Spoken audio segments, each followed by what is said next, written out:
Media di Indonesia lagi kenapa sih? Sepanjang tahun 2025, kondisi ekonomi media makin seret. Pendapatan dari iklan terus turun, sementara platform digital raksasa makin mendominasi pasar. Kondisi ini benar-benar berat. Bahkan, sepanjang 2024 hingga 2025, lebih dari 800 pekerja media harus kena PHK.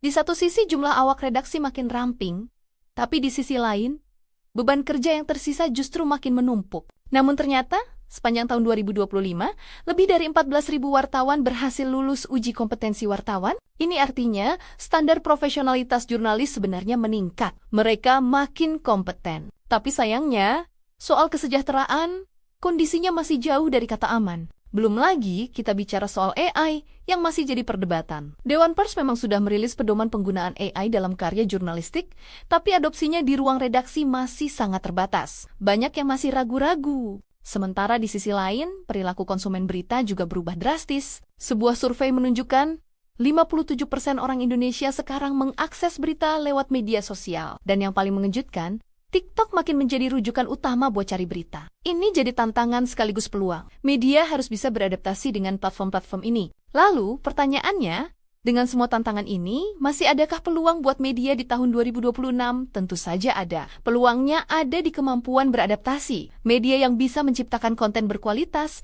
membangun komunitas yang loyal, dan cerdas memanfaatkan teknologi baru seperti AI, merekalah yang akan bertahan. Kolaborasi antar media juga bisa jadi kunci. Ini bukan lagi soal kompetisi, tapi soal bagaimana bisa tumbuh bersama.